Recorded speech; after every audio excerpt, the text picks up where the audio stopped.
It's been kind of a whirlwind for all of us because it was, you know, the first one came out and then we were doing press and then we filmed the second one and then some more press and now we're filming the third.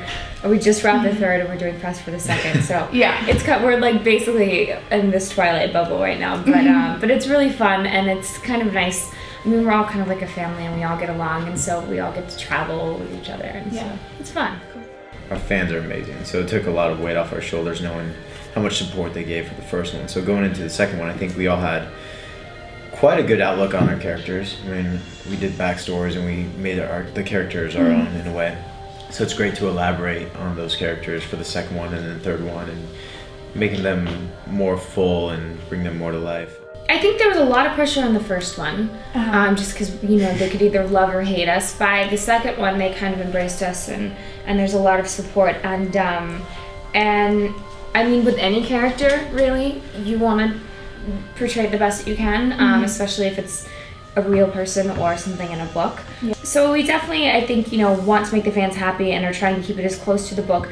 But on the other hand, you really can't look at other people's opinions while making this film. It would just drive us all, you know, insane. There's too much going on, and that's really our jobs, is to create these characters. I think it's crazy too. I mean, once our names were out there as being cast as the characters, already judgment was cast. Right. And I think a lot of it has to do with, you know, the casting director's motive of casting is, you know, you kind of have to look. Your appearance has to be that way. You know, my character couldn't go to someone who's super small and skinny, and just like a lot of characters, you know, so the look goes that way, and then you go to the acting. So we did have a lot of support, but the cool thing is we had cheat sheets, we have books to read, you know, and it's really nice to be able to step in these shoes and really see the character for your own in a way.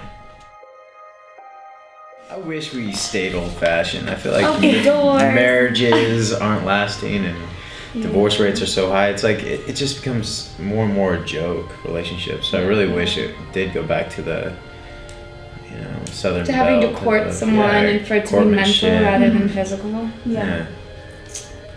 Hopefully, I think part of what's great about this film is that it is showing people that it is okay to wait and it is okay to have boundaries, and if someone really cares about you, they go, you know, to the end of the world for it, you know. So unfortunately, I don't think it's a realistic depiction of what our relationships are in school now, but I think it's what it should be.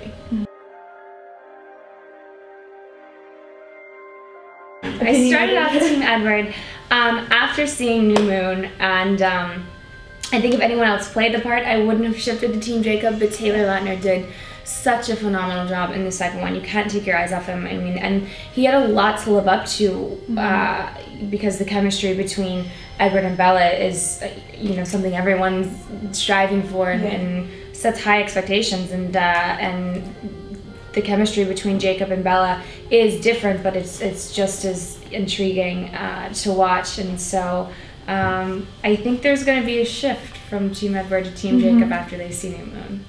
There definitely will be, and it's funny how many people are changing. I'm still a Team Edward. That's because you and Taylor compete to see who has the biggest muscles.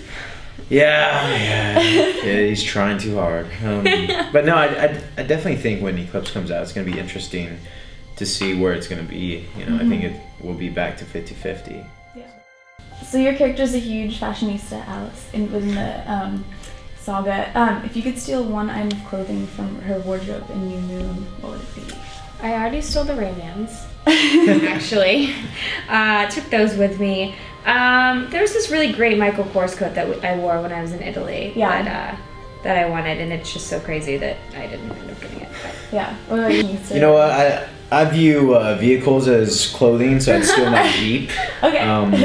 And I'd wear that well. A velour jumpsuit. Yes, please, my velour Fila jumpsuit. It was comfy, actually. I was complaining a lot. I was like, this is purple with red stripes.